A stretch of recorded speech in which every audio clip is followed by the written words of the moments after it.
प्रिय विद्यार्थी जो भी छात्र 2024 में बोर्ड की परीक्षा देने वाले हैं और क्लास 10th के स्टूडेंट हैं तो उनके गणित का पेपर 27 फरवरी को होगा। तो गणित का पेपर एनसीईआरटी की किताब से बहुत सारे क्वेश्चन आते हैं। आज के इस वीडियो में हम उनको यही बताने वाले हैं कि आपके एनसीईआरटी का कौन कौन क्वेश्चन लगा के जाएंगे कि आपके बोर्ड की परीक्षा में वही क्वेश्चन आएगा। 70% क्वेश्चन आपके एनसीईआरटी किताब से ही आते हैं। ठीक है, तो आपको लास्ट तक इस वीडियो को ध्यान से देखना है। इसमें हम टिक लगा देंगे, आप उसको जाके प्लेलिस्ट से वीडियो भी देख सकते हैं और उसको आप पढ़े भी होंगे। तो क्वेश्चन बहुत ही इंपॉर्टेंट है जो आपकी बोर्ड परीक्षा के लिए ज़रूरी है। ठीक है, चलिए हम पहले लेसन से इसको शुरू करते हैं। तो लास्ट तक आप लोग इस वीडियो को ध्यान से जरूर देखिएगा। देखिए, पहला चैप्टर है वास्तविक संख्या। वास्तविक संख्या पहला जो चैप्टर है ये 5 नंबर का आता है। ये बहुत ही इंपॉर्टेंट है। ठीक है, तो वास्तविक संख्या क्या होता है, परिमेय संख्या क्या होता है, परिमेय संख्या क्या होता है, इसके बारे में आपको बेसिक पहले अच्छे से जान लेना है। ठीक है, उसके बाद प्रश्नावली के जो सवाल हैं जैसे हम आपको बता दें, यहाँ देखिए उदाहरण नंबर 1 दिया है। इस तरीके से क्वेश्चन भी आता है। उदाहरण नंबर जो 1 है इसके जैसा क्वेश्चन आता है। ठीक है, तो इसको आप टिक लगा लेंगे। जो जो क्वेश्चन हम टिक लगाएंगे उसको आपको अच्छे से लगा लेना है। संख्या 4 के पावर n पर विचार कीजिए जहाँ n एक प्राकृतिक संख्या। जांच कीजिए कि क्या n का कोई ऐसा मान है जिसके लिए 4n अंक 0 पर समाप्त होता है। ठीक है, यह क्वेश्चन बहुत इंपॉर्टेंट है, इसको देख लीजिएगा। एकदम सेम उसी तरह का क्वेश्चन है यहाँ पे। ठीक है, 5वां क्वेश्चन, इसको आप लगाए नहीं लगाए हैं तो आप हमारे प्लेलिस्ट से वीडियो पे जाके देख सकते हैं। ठीक है, ये क्वेश्चन इंपॉर्टेंट है। उसके बाद यह एलसीएम सिर्फ आप जानते होंगे, इसको भी देख लीजिएगा। ठीक है, ये क्वेश्चन बहुत इंपॉर्टेंट। ठीक है, उसके बाद यहाँ पे देख लीजिए यह क्वेश्चन, इसमें से क्वेश्चन देख लीजिएगा।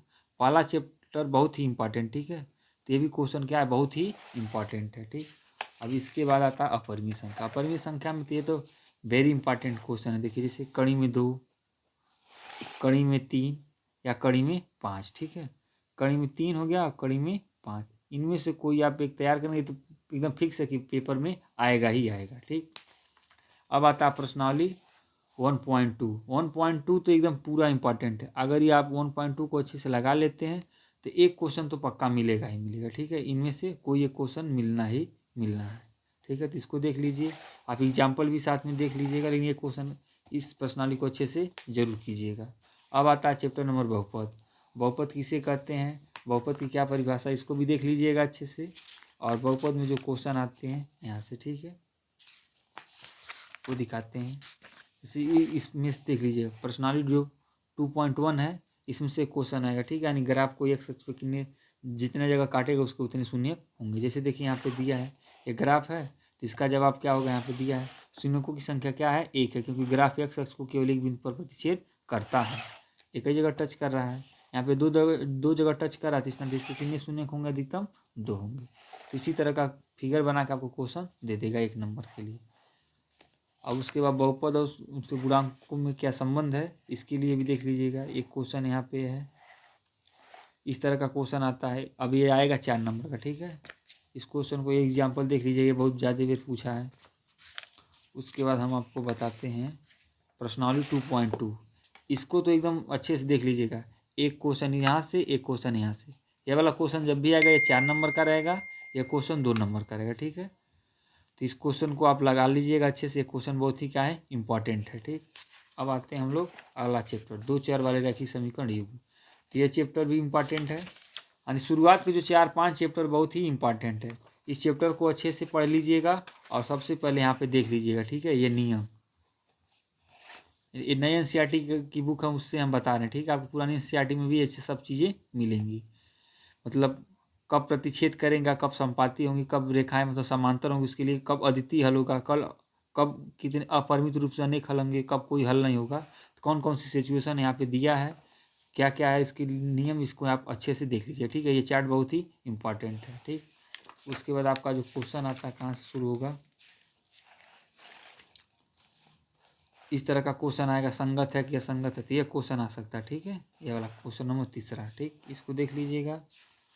अब आएगा आपका प्रतिस्थापन विधि से प्रश्नावली 3.2। ठीक है, इसमें क्वेश्चन कौन आता है, ये कड़ी वाला आ जाता है ज़्यादा। ठीक है, उसके बाद यह क्वेश्चन बहुत इंपॉर्टेंट। ठीक है, ये वेरी इंपॉर्टेंट है, यह क्वेश्चन तो बहुत देर पूछा। ठीक है, इसको देख लीजिएगा। ठीक है, 2x धन 3y बराबर 11 और 2x माइनस 4y बराबर -24 को हल कीजिए और इससे यम का वह मान ज्ञात कीजिए जिसके लिए y बराबर mx धन 3 है। एक्स और वाई का वैल्यू निकाल लेना है, ठीक है। उसको यहाँ पे रख के तो एम का वैल्यू निकालना है। क्वेश्चन इंपॉर्टेंट है, ये क्वेश्चन पूछ देता है, इसको भी ध्यान दीजिएगा आप, ठीक। उसके बाद ये क्वेश्चन, 5वां क्वेश्चन और ये 6वां क्वेश्चन, ये बहुत इंपॉर्टेंट, ठीक है। ये सब एनसीईआरटी क्वेश्चन है, ये सब किताब से आप अच्छे से लगा लेंगे, आपको बोर्ड की परीक्षा में हूबहू इसी तरह से आएगा, ठीक है। अब आएगा प्रश्नावली 3.3 प्रतिस्थापन विधि, ठीक है, यानी विलोपन विधि में। तो क्वेश्चन यहाँ पे ये क्वेश्चन देख लीजिएगा, ये क्वेश्चन इंपॉर्टेंट है। उसके बाद है यह क्वेश्चन और यह क्वेश्चन, ये तो ज़्यादा इंपॉर्टेंट, ठीक है, ये कई बार पूछा है। और बड़े क्वेश्चन में के रूप में यहाँ पे आ सकता है ये पुस्तकालय वाला, ठीक है, तो इसको देख लीजिएगा। हालांकि सब इम्पॉर्टेंट है, वो हम इस बार बोर्ड की परीक्षा के हिसाब से देख के आपको गेस करके बता रहे हैं कौन क्वेश्चन ज़्यादा आने की संभावना है, ठीक है। अब आता क्वेश्चन नंबर चैप्टर नंबर 4 द्विघात समीकरण, ठीक है। इसमें से आप देख लीजिए कौन क्वेश्चन बहुत इंपॉर्टेंट है। ये क्वेश्चन है प्रश्नावली 4.1 का क्वेश्चन नंबर कौन सा है यहाँ पे, यह क्वेश्चन इंपॉर्टेंट है।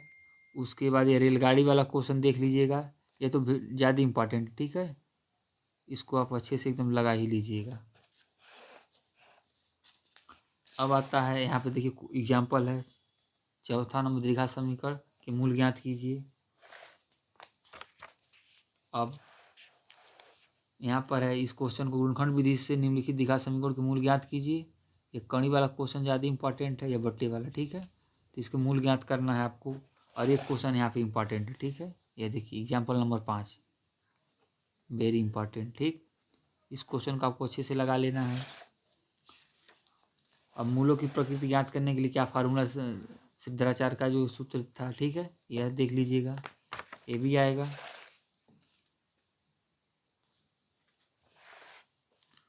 और यह उदाहरण नंबर 7, ठीक। और 2 भिन्न वास्तविक मूल होते हैं, यदि बी स्क्वायर मान 4ac क्या होगा, 0 से क्या होगा, छोटा होगा। जब 0 के बराबर हो तो मूल क्या होंगे, वास्तविक। कोई मूल वास्तविक नहीं होगा कब, जब क्या हो जाएगा, 0 बड़ा हो जाएगा और उसके जो बी स्क्वायर 4ac का वैल्यू क्या आ जाएगा, उससे छोटा आ जाएगा। जब 0 से बड़ा रहेंगे तो मूल वास्तविक होंगे और अलग अलग रहेंगे। जब 0 के बराबर रहेगा तो मूल वास्तविक रहेंगे, दोनों बराबर रहेंगे। जब 0 छोटा हो जाएगा तो मूल काल्पनिक रहेंगे, ठीक है, तो इसको भी देख लीजिएगा। ये क्वेश्चन हो गया। उसके बाद हम आपको बताते हैं उदाहरण नंबर 9, ठीक। आपको प्रश्नावली के साथ साथ एग्जाम्पल को भी ध्यान देना, पेपर में सबसे ज़्यादा एग्जाम्पल वाला ही देता है और क्वेश्चन वही हूबहू वही दे देता है, ठीक है। तो इसमें से आप लगा लीजिएगा एक क्वेश्चन नंबर 5वां, इसमें से एक क्वेश्चन नंबर इसको लगा लीजिएगा। और यह क्वेश्चन तो इम्पॉर्टेंट है, ठीक है, इस पर हम वेरी इंपॉर्टेंट लगा दे रहे हैं। ये क्वेश्चन बहुत ज़्यादा बार पूछा है, ठीक है, तो ये क्वेश्चन आएगा। यानी 4 लेसन तक आपका हो गया। अब आता है 5वां लेसन, ठीक है, समांतर श्रेणी, ठीक है। समांतर श्रेणी से बहुत सारे क्वेश्चन आते हैं, इस क्वेश्चन में आपको हम बता देते हैं कौन क्वेश्चन लगा लीजिएगा। देखिए यहाँ पर एक क्वेश्चन है उदाहरण नंबर 1, ये भी इम्पॉर्टेंट है, ठीक। और इसके बाद यहाँ पे आता है, यहाँ से इसमें तो उतना ज़्यादा नहीं पूछता है, लेकिन यहाँ से आपको पूछेगा ज़रूर इस प्रश्नावली से। एक क्वेश्चन नंबर है, देखिए उदाहरण नंबर 3 देख लीजिएगा, छोटे यानी बहुकल्पी में इस तरह का क्वेश्चन पूछ देता है। और ये 2 नंबर के लिए एक क्वेश्चन इंपॉर्टेंट है, ये इसकी एग्जाम्पल बहुत ही इंपॉर्टेंट है, ठीक है। 5वां 6वां ये सब एग्जाम्पल बहुत ही इंपॉर्टेंट है, ठीक है। ये 7वां, ये भी 2 नंबर के लिए। ये चैप्टर ज़्यादा इंपॉर्टेंट है, इस नाते इसको अच्छे से देख लीजिएगा।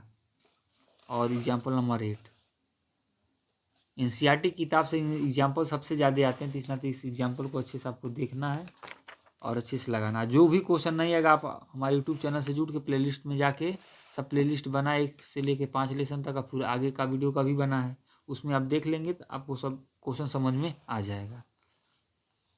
देखिए क्वेश्चन, इसको देख लीजिएगा, ये क्वेश्चन इंपॉर्टेंट है। और 5वां क्वेश्चन 6वां क्वेश्चन, ठीक। ये 13 नंबर क्वेश्चन, 14 नंबर क्वेश्चन, इसका 17वां क्वेश्चन देख लीजिएगा, यह क्वेश्चन 16वां। और यहाँ पे आता है एक क्वेश्चन, ठीक है, तो ये क्वेश्चन देख लीजिएगा, पेपर में पूछ देता है, तो ये भी इम्पॉर्टेंट है, ठीक है, पूछ भी सकता है। इस बार भी।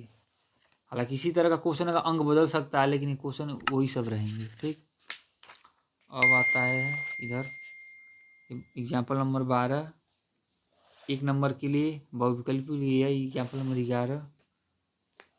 और उसके बाद हम क्वेश्चन नंबर पर्सनाली 5.3 में। ठीक है, तो ये पर्सनाली सबसे ज़्यादा इम्पॉर्टेंट है। ठीक है, 2 नंबर वाले के लिए तो ये तो एकदम इम्पॉर्टेंट है, इसको तो आप अच्छे से लगा लीजिएगा। ठीक है, ये क्या है, वेरी इम्पॉर्टेंट है, ये आएगा ही आएगा। ठीक है, ये इसको अच्छे से देख लीजिएगा। ठीक, ये 12वां नंबर क्वेश्चन, और इसके कुछ क्वेश्चन यहाँ पे 5वां और 6वां, ये बहुत ज़्यादा ज़रूरी है। और इधर बड़े वाले क्वेश्चन में यह 16 को नंबर क्वेश्चन और 17 नंबर क्वेश्चन, ये बड़े 6 नंबर के लिए आ जाएगा। ठीक है, अब इस बार 6 नंबर के क्वेश्चन 3 क्वेश्चन आएंगे, 18 नंबर का आपको बड़ा क्वेश्चन मिलेगा, तो इसमें से 1-2 क्वेश्चन आ सकता है। ये आलू वाला भी एक बार दे दिया था, तो इसको भी आप देख लीजिएगा, ये भी आ सकता है। तो इस तरीके से इस वीडियो हम 1 से लेके 5 लेसन तक का मतलब हमने पूरा बता दिया है। अगले वीडियो में 6 लेसन से लेके 10 लेसन तक, फिर अगले वाले में 11 लेसन से लेके 14 लेसन तक का बता देंगे। ठीक है, इतना क्वेश्चन आपको अच्छे से एकदम तैयार कर लेना बोर्ड की परीक्षा के लिए। और साथ में कोई भी आप जो भी गाइड लिए हैं, अवतार का लिए हैं, चाहे मतलब ये विद्या का लिए हैं, चाहे राजीव प्रकाशन का किसी का लिए हैं, उससे भी आप कुछ क्वेश्चन लगा लीजिएगा। ठीक है, आप अगर इतना आप कर लेते हैं तो आपको कितना नंबर मिलेगा। जैसे देखिए, अकेले जो पहला लेसन है उसमें से कितना नंबर का आएगा, 5 नंबर का। ठीक है, और 2 लेसन से लेके 5 लेसन तक के बीच में आपको 18 नंबर मिलेगा, यानी 18 नंबर या 5 नंबर, 18-5 कितना हो जाएगा, 23 नंबर। और 70 में 23 नंबर जो लाएगा वो पास हो जाएगा। ठीक है, तो आप 1 से लेके 5 लेसन तक केवल पढ़ के पास हो सकते हैं। ठीक है, तो पहला लेसन 5 नंबर का है, 2 से लेके 5 लेसन, यानी दूसरा, तीसरा, चौथा और 5वां लेसन, 4 लेसन मिला कितना नंबर मिलेगा, 18 नंबर। ठीक है, यानी 2 यूनिट पढ़ के आपको 23 नंबर मिल जाएगा। और इसके अलावा और लगाएंगे तो और ठीक ही है। ठीक है, तो इसको लगा लीजिए, और अगले वीडियो में हम अगला क्वेश्चन बता देंगे। वीडियो पसंद आए तो अपने दोस्तों के साथ इसको शेयर कीजिए। तब तक के लिए